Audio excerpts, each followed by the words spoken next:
Today on the podcast, we are talking about how to overcome technophobia. Now, if you've never heard of technophobia, it is a word coined by my guest, Tracy Sheehan, who is the digital guide. This is such a great episode, all about digital marketing, where to start, and what you can let go of when it comes to digital marketing. If you want to know more, you can go to the show notes for this episode at socialmediaandmarketing.com.au/149. Otherwise, listen in. Hey, welcome to the Small Business Made Simple podcast, brought to you by socialmediaandmarketing.com.au. Being in business is never easy, but it can be simple, or at least simpler. Join me, your host Jen Donovan, every week where we focus on marketing, social media, and working towards simplifying your business. You with me? Let's do this. Gonna dream it big, 'cause someone out there listening. Everyone's got a voice to give, and it's time I heard you whistling, 'cause there's no point at all, in dreaming small. Why, hey there, welcome to episode 149 of the Small Business Made Simple podcast. Thank you, as always, and every week for lending me your ears today. I know there's lots of choices out there, and I really do appreciate you making my podcast one of them. If you're a first-time listener, then super welcome to you. Otherwise, welcome back. I'm so happy to have you here.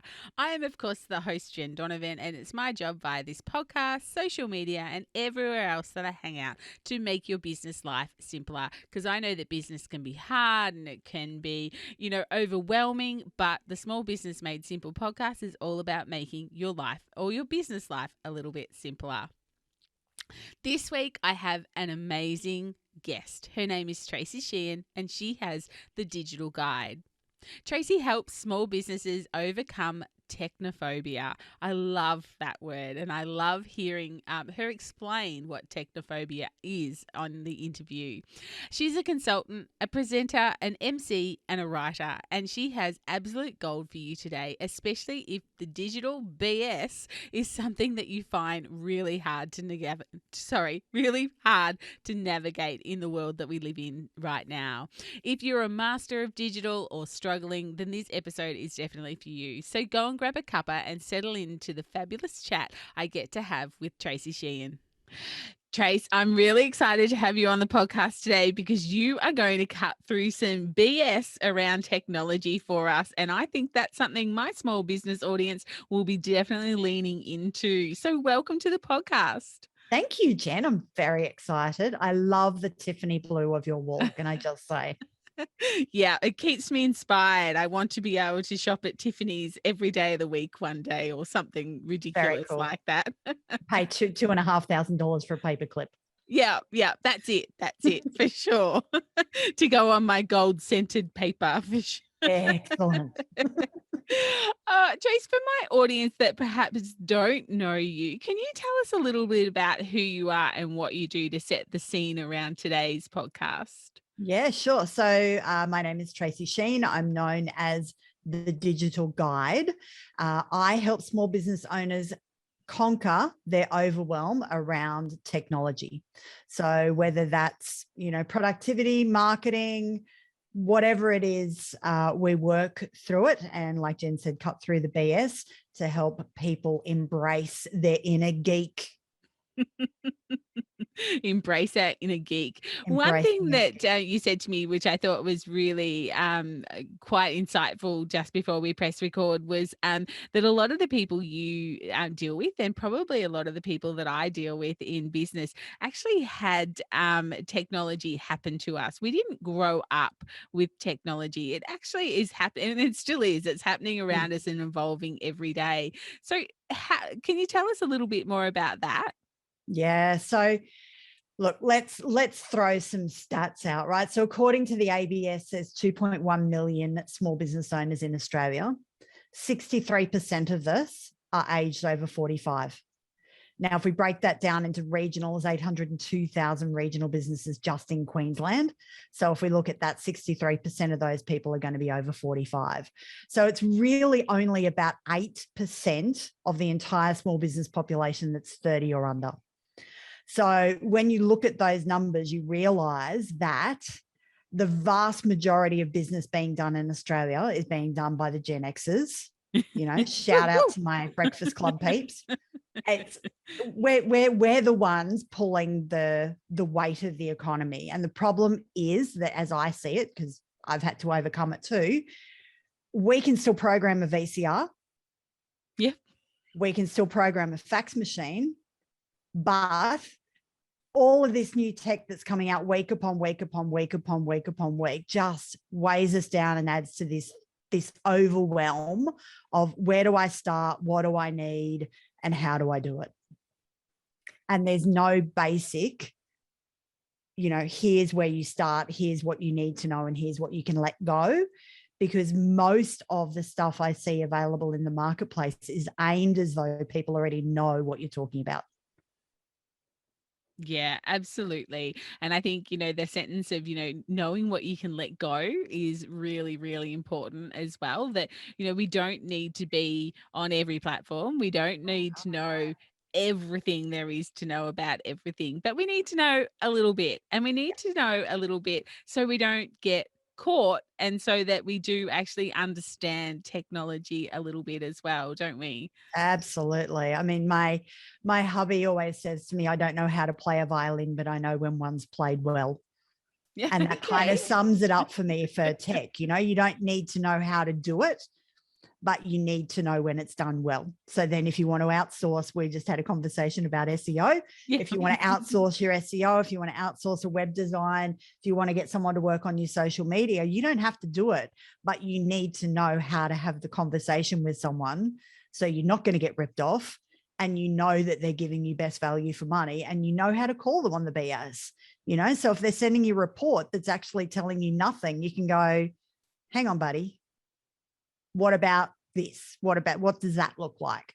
What's my, return on investment for this? You've got some phrases you can throw back at them so they know that you're not going to be taken for a ride.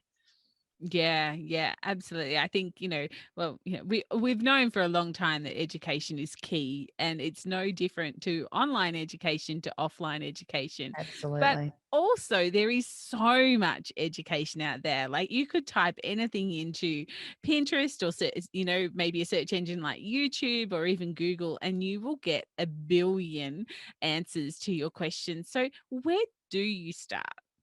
Yeah, I think that's a really interesting question, Jen, because a lot of the people that I speak to and have spoken to over the last, good grief, I've been doing this since 1990, right? So Moses was still playing fullback for the Wallabies. But there's two camps. I still speak to a lot of people that, don't know how to jump on Zoom or don't know how to search on YouTube. So there's still a big portion of people that aren't even comfortable to do that. Mm-hmm.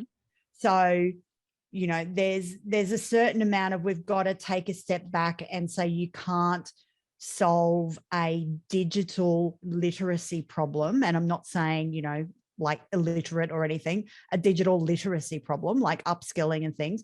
You can't solve a digital literacy problem with a digital solution entirely. Mm-hmm. There needs to be some old school face-to-face books, materials that people are comfortable with to allow themselves to get to a point where they can then go and search YouTube or Pinterest or Google or wherever they want to go to. So there's two real camps of those people that aren't even comfortable to get there yet versus the ones that are trying to wade through the myriad of BS on the internet to get to the gold. And it depends which one you want to talk about, I guess, as to which way we take that conversation. But how do you find people you can trust?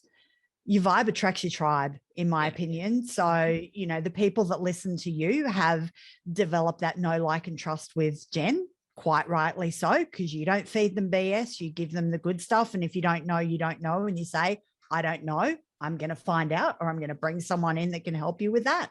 So then that expands their network a little bit. So then, Jen's kind of said, hey, I'm chatting with Tracy today. She must be okay. So, then your tribe goes, oh, okay, well, maybe Tracy's okay to follow now as well. Yeah, and I think that's how, the logical spread of information, or good information for me, works. Because and the thing that scares me, and you'd see it more than most people, Jen, is it seems like anyone can do a $9 social media course online and then hang a shingle out in front of their door and say, I'm now a social media marketing expert. So it's being able to disseminate that level of information and how much you want it. Do you want to go with someone who's done a $9 course, or do you want to go with someone who's been doing this since Moses played fullback for the Wallabies? Or somewhere in between. Yeah, and there's pros and cons to both. Yeah, absolutely. And I know, in past experiences, people have, like with their social media, for instance, have said, oh, look, they might run a really successful offline business and they've had to go online, and they've gone, oh, look, I'll just get my nephew or my niece to run my social media because, they're so up to date with everything on social, which is probably quite true, except for when you're trying to run a business on social. So knowing the platforms and seeing these people text at a million miles now, which I cannot do, and be all on over the platforms and that sort of thing, it still doesn't, necessarily relate directly to running a business successfully online. Yeah, absolutely. Get your nephew to show you how the platform works. And then, you know your business better than anyone. You know what your brand voice is like. You know what your audience is looking for. That's going to translate the chances of your nephew being able to communicate with your audience. If you're a 40-something person designing, I don't know, bush art or something, the chances of your nephew being able to connect with people that are looking to buy metal sculptures is probably a lot smaller than you being able to tell the story of how you developed all that. But if they can teach you how to use the platform, my God, milk that family connection for all it's worth, I say. Yeah, absolutely. I agree. But yes, there is, I find that that's a bit of a trap that people fall into, is they don't necessarily see the difference between knowing the platform and knowing how to run a business on the platform. Yeah. And we see it with web design too. You'd see that all the time. Yeah. Oh, my I have one the other day. My son's studying IT at uni, so he's going to create a website for me. Yeah. Okay, great. And his experience with small business is okay. Yeah. And we all have to start somewhere. And if that's where you have to start, that's okay. But it's realizing that there will be some pitfalls in that. And there is a reason why we pay $4,000 and $5,000 and $6,000 for a really good converting website, because that's what your website needs to do. It needs to convert people from passive watchers into passive income streams, hopefully, fingers crossed. Yeah. And I also think that one of the traps people fall into is looking comparisonitis. It's not a Zoom call if your cat doesn't stick its bum in the camera, is it? For everyone listening on the audio call, I just realized it's a podcast, not a video thing. My cat just wandered across screen and stuck his bum in the camera for Jen to see. So happy listening, everyone. Yeah, it was definitely what you need to see on a Friday afternoon, is the cat's bum. But anyway. Exactly. Sorry, I got distracted there. No, you're right. I was just saying that people, get comparisonitis as well. So they see people doing great things online and they think they are so far behind the 8 ball. But the reality is really quite different. Like just this morning, I've set up an email address for one of my clients. It's been about 2 years since I set up an email address. Like I literally had to click through the buttons and and change the pop and change the IMAP, and that didn't work. So we'll go back and we'll do that again. But from the outside looking in, you would think that someone like me might know that stuff off by heart, but it's not the reality. A lot of people out there are using technology and are just learning as they go. Yeah. Well, what's the old saying? To a third grader, fourth grader's God. So I think, and the other thing with that, with technology, and when you're talking about marketing, is this blanket term of marketing. But you and I both know that within that marketing umbrella, all of the spokes are so different and are constantly updated. So if you live in the world of SEO, the chances of you being good at running a Facebook ad as well is pretty slim. And if you're good at doing Facebook ads, the chances of you being good at designing a website are pretty slim, because Facebook ads are being updated, every other day of the week. SEO is being updated every other day of the week. There's new algorithms coming in. You can't be across everything and be superb at everything, which is why, some of the conversations I had with people was, why can't I just find one person to do this? Well, you can, but they'll probably be average at everything. Yeah. Unless they have a team of contractors that are specialists in SEO and specialists in Facebook ads and specialists in content writing and specialists in graphics, because there are so many different avenues that fall under the marketing banner now, that you need to kind of go, you know what? I like SEO. I'm going to specialize in that. And down that path you go, because you can't keep pulling yourself back up and trying to figure out what's going on in the other areas of marketing and maintain your eye on the ball about that one thing. Yeah, you are so right. So incredibly right. Now, you are so much into this technophobia that you've actually written a book about technophobia. Tell us how that came about, and tell us a bit more about that book. So the book is called The End of Technophobia, a practical guide to digitizing your business. And it came about because, well, like a lot of people, COVID hit. I was running a digital marketing agency, and within 2 weeks of COVID hitting, I'd lost every single client. And I kind of went, okay, hello, 2020. All right, what have we got in store here? So I took that opportunity to kind of sit back and look, I'm going to use the word, we haven't heard it a lot in 2021, to pivot. I think it's a good word. I like it. I don't know what people's objections are to it. Pivot. So I kind of looked at all this stuff that I had been doing and went, well, I haven't really been enjoying that for a while, so let's get rid of that. What was I left with? And what I was really left with was, I really love to train people and I really love writing. And I went, okay. So I sat down with my mentor and he went, well, it's time to write the book. So like I said, I've been doing this since 1990. I got in when mobile phones were, 2 years old, 3 years old in Australia, and I've been doing this stuff ever since. So it's, for me, my whole career has been small business marketing, small business sales, and small business tech. That's been it. From everything from copywriting to radio announcing to interviewing to event management to, you name it. I was a millennial before millennials were cool. I used to jump about so much. So I kind of went, okay, well, what am I seeing with my clients? And I was partnered with the federal government to deliver a project called ASPAS, which you and a lot of the listeners would have heard of, Australian Small Business Advisory Service. And over the time that I was a contractor with them, I'd spoken to over 400 business owners, and I kept hearing the same thing. I'm overwhelmed. I don't know where to start. I've been burnt by marketers. I've been burnt by, different things. What do I need to be using? What don't I need to be using? And I went, you know what? I'm just going to sit down and write the book. So I literally pretty well interviewed my 400 odd people, plus councils, plus state development, plus a bunch of other people, and went, what do small business owners need to know now?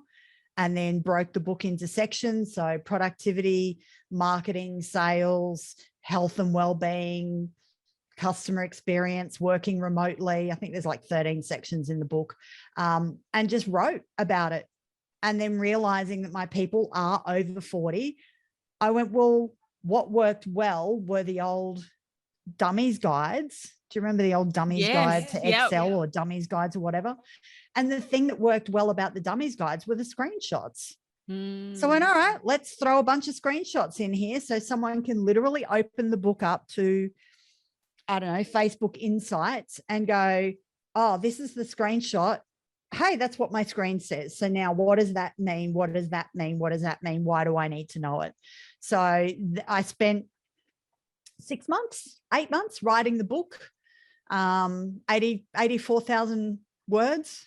I counted every single one of them and came out with the book. So the book launched International Women's Day this year, 8th of March. Wow.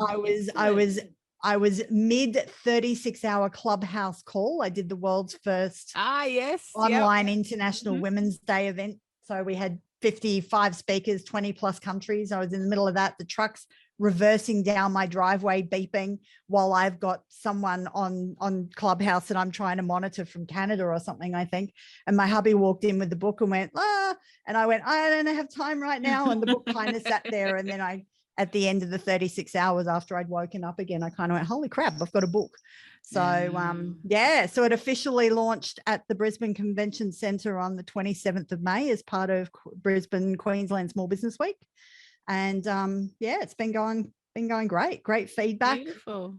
Getting lots of people burst into tears on me, and not because of my poor writing style, just like, oh my God, I've been so overwhelmed and now there's a book. So lovely kind of stuff. And it's doing what I wanted it to do, to go out and help people. Yeah, beautiful. So for anybody in my audience right now who is having a tech overwhelm, who just, that is where they live whenever they sit down to try and do something to do with technology, can you give me like maybe 3 tips, 1 tip, something that can help them move forward? Yeah. First of all, don't call yourself a tech numpty. I hear that so many times. I've never heard of that. There you go. I'm a Luddite. I'm a whatever. Cut yourself some slack. Everybody I speak to is exceptionally good at what they do. They're exceptionally good as a florist, as a hairdresser, as a plumber, as a whatever. They're exceptionally good at that. And like I said, this stuff's happened to them. So no wonder they're overwhelmed. So first of all, cut yourself some slack. Second of all, do a bit of an audit. So by that, I mean, go through and have a look at what you've got in your business now. So how are you using it? Is it a laptop and a phone? Is it a desktop and a phone? What have you got? How does your business operate? Has it changed during COVID? Are you online? Do you still go and see people? What does that look like? And then sit down and be honest with yourself about what's the one area of your business that needs to improve. So we all have one, and it all sits in our gut, and we all kind of, as soon as that question comes up, everyone goes, oh, it's marketing, or it's I need. It'll come down to more time, more money, more leads. Typically, that's the 3 things that I hear over and over again. I need more time back, I need more leads, or I need more money. So once you've identified which area it is, then you can do something about it. But what I see is people try and fix everything at once.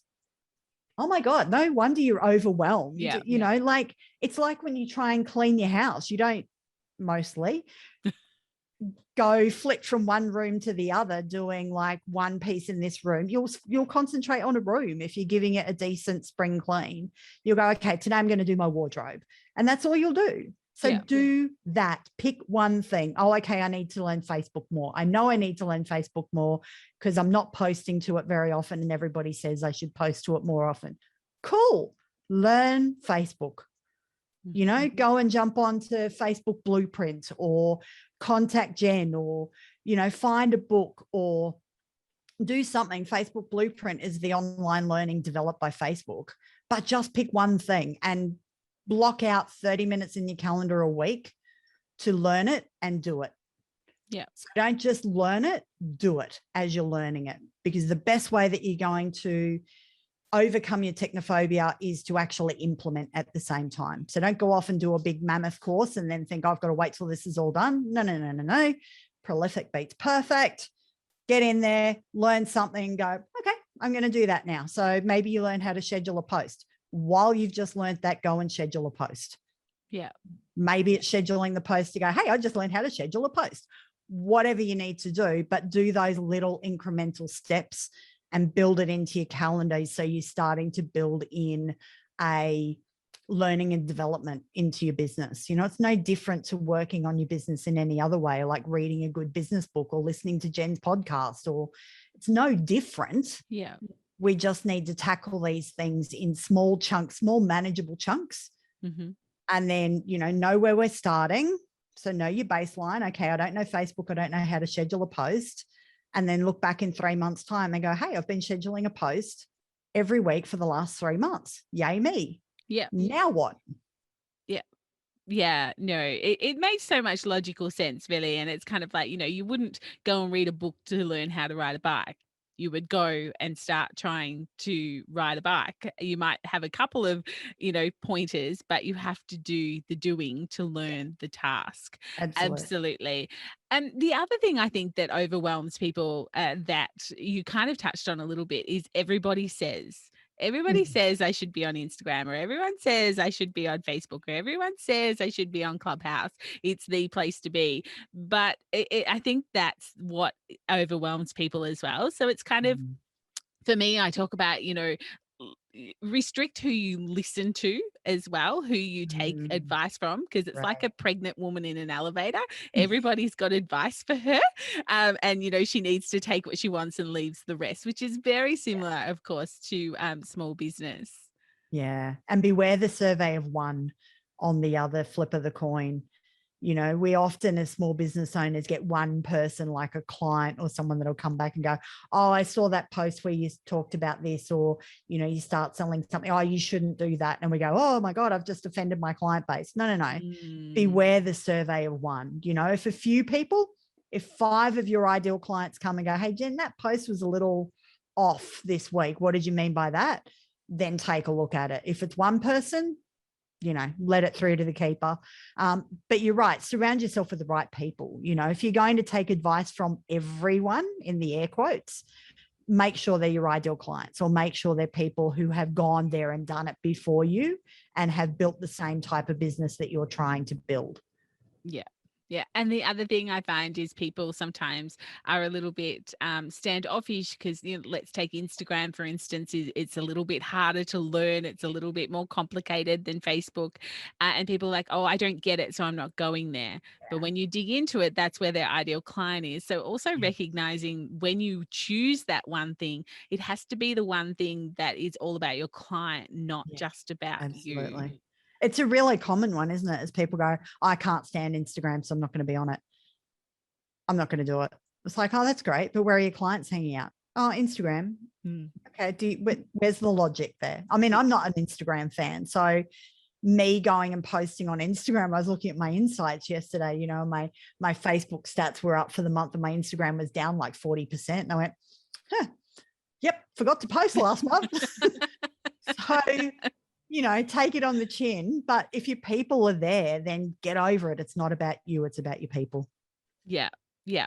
And I guess one of the other points that I just sort of wanted to talk a little bit, Trace, was just sort of, outsourcing can be a great idea, like if you are overwhelmed, but there's a few steps we should take before we outsource.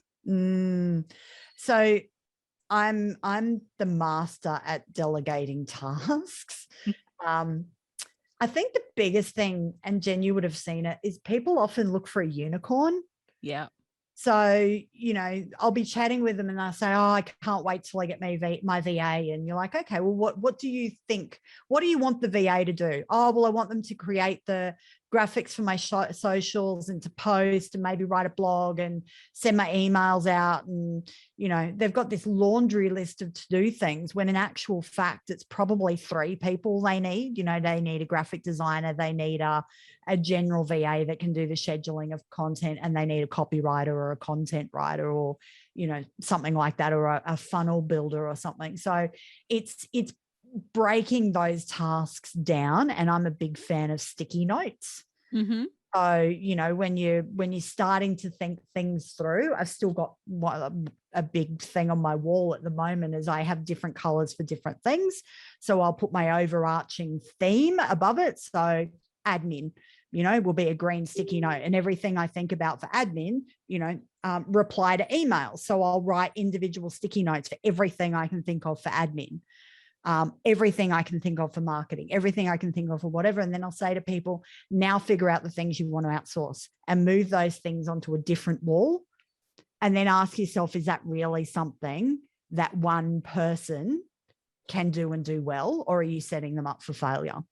Mm-hmm. So that's probably the biggest one, is to just identify that, we get so used to, as a small business owner, of, keeping all of these spinning plates in the air. And we jump from sending an email to shooting an invoice out to responding to a supplier to putting a post on social media. But we're a weird breed.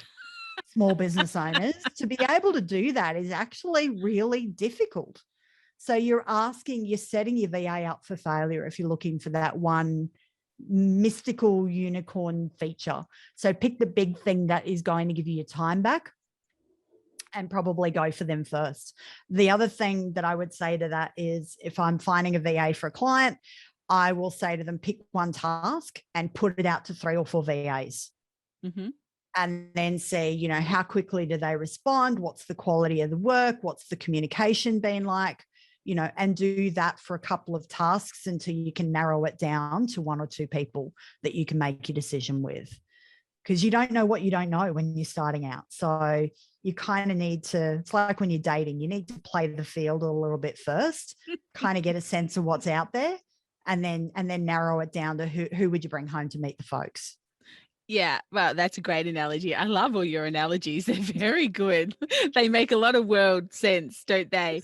And I guess, just adding to that a little bit is, back to that learning of things. Like we spoke early on about, how people, they'll outsource Facebook ads, but they have no idea how to do a Facebook ad themselves. Yes. So, Yes. or SEO, and we that's how I guess we can end up paying for services that don't actually give us a return on our investment, or of course that's how we get ripped off. So sometimes it's good to at least know something before you start outsourcing that thing. Absolutely. And don't automatically, another big one for me is don't automatically jump to running Facebook ads, for example. Make sure your content's solid first. What can you be doing organically before you're running to pay for stuff? So is there a way that you can be changing up what you post so you're starting to get more likes and more engagement? Because your ads are going to work better if your organic stuff's working better. So, I'm all about milking what we can do for free first organically before we go paying for stuff. The other big thing, Jen, and I think we talked about this earlier, is make sure you got solid policies and procedures in place.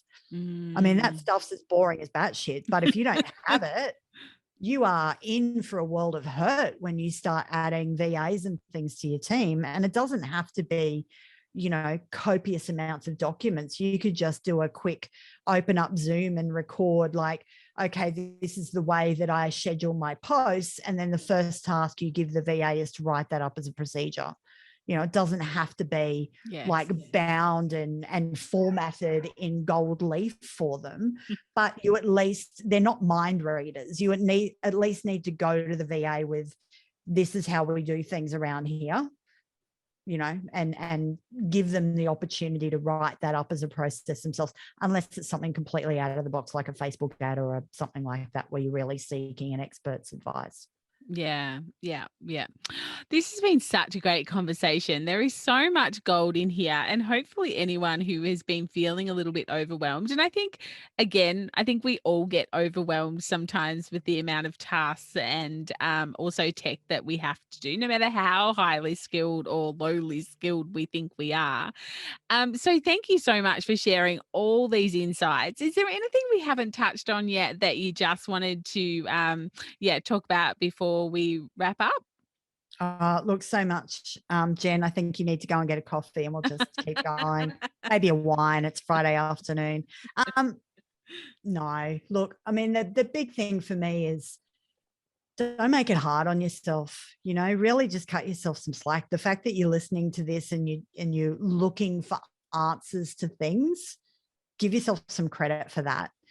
Yeah. That's that you are trying to cut through the overwhelm. So you're looking for ways. So just take the whole weight of the world off your shoulders and just pick one thing. Give yourself a chance to succeed. Pick one thing, implement it, move on, next thing. And you'll find that it just starts, it's a domino effect. If you pick one thing, and then the next thing, and then the next thing, before you know it, it's like this domino effect that suddenly you go, hang on a minute, I've got an extra hour back in my week because I'm not doing this stuff that all these manual processes that I was before, or I'm not, doing this, or I'm not doing that. So just stick with it. Expect when you're starting, it is going to take more time because you're learning, so you can't kind of walk into something and go, I'm going to teach myself Facebook ads and I've got a spare 30 minutes. Yeah. it is going to take more time, but only when you're learning, and at the end of the day, you're doing all of this stuff because you want more time, more money, more leads.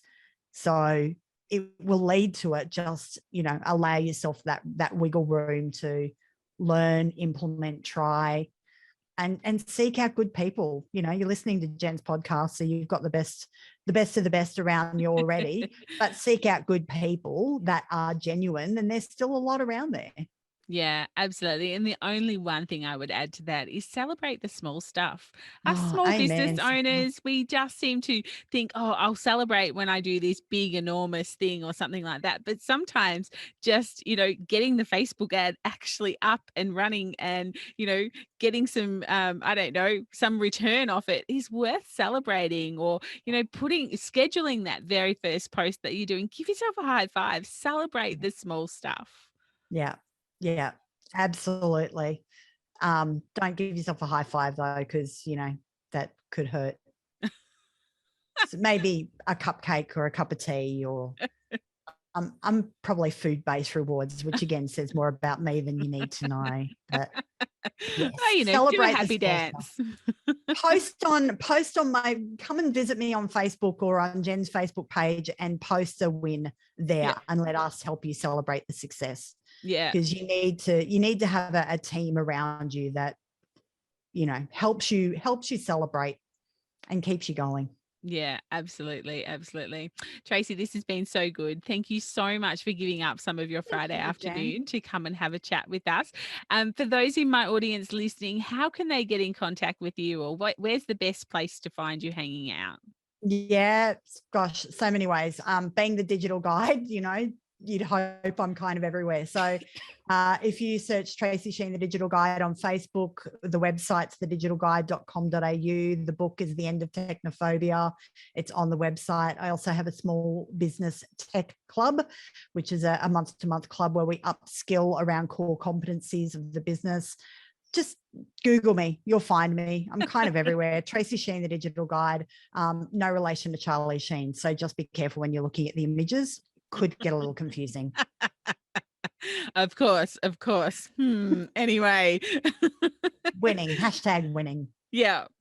I will, of course, have all those links in the show notes. So, don't stress about that, guys. But yes, sounds like if you just go to Google and type it in, then you will find it. But again, thank you so much for giving up your time. It's been a great conversation and I really appreciate it. Thanks, Jen. I really hope you enjoyed that episode. Isn't she amazing? I just felt like I was talking to, a sister from another mother. It was just such an incredible interview. I absolutely loved it. And if you're listening in real time, so this is actually going live in mid-September 2021, Tracy and I are actually running some Clubhouse rooms together where we're going to talk marketing and digital marketing on Mondays from 12 noon Australian Eastern Standard Time. So if you're on Clubhouse, we would love to see you there Mondays at noon. If you're not on Clubhouse, think about joining up. But I don't want to overwhelm you with something else you need to do. But Clubhouse just could be the place for you to hang out and meet some amazing people and do some amazing collaborations and, extend your network maybe. Anyway, Trace and I will be there Mondays for about 6 weeks at 12 noon. It's a test and measure exercise, just like all good marketers do. Otherwise, come and join my Like-Minded Business Owners Facebook group. And if you have any insights or any questions around digital marketing, or if Tracy brought up anything for you that you would like to ask even more, tag her in the Like-Minded Business Owners group. She will answer your questions. Otherwise, ask your questions and I'm sure the group would be more than happy to help you. If you're not a member of the group, then come and join. Just go to Facebook and search Like-Minded Business Owners.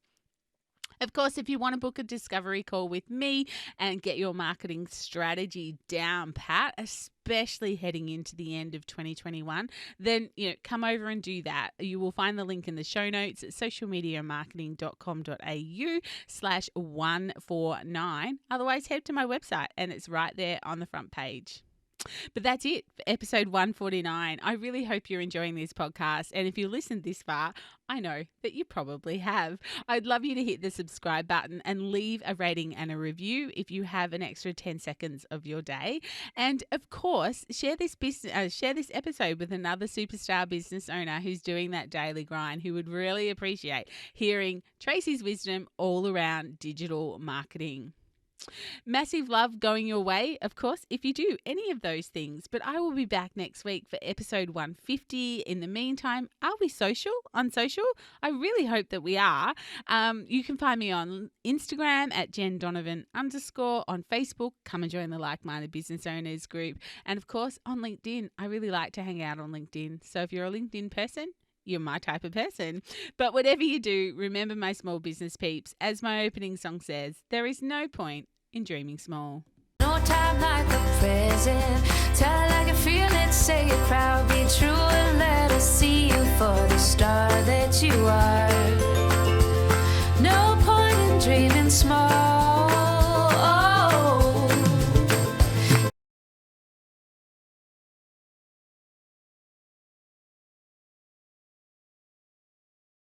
I would like to acknowledge the traditional custodians of the land, the Yorta Yorta people, on which I record this podcast and conduct my business today, and pay my respects to their elders, past and present. I extend this respect to the Aboriginal and Torres Strait Islander people here with us today as well.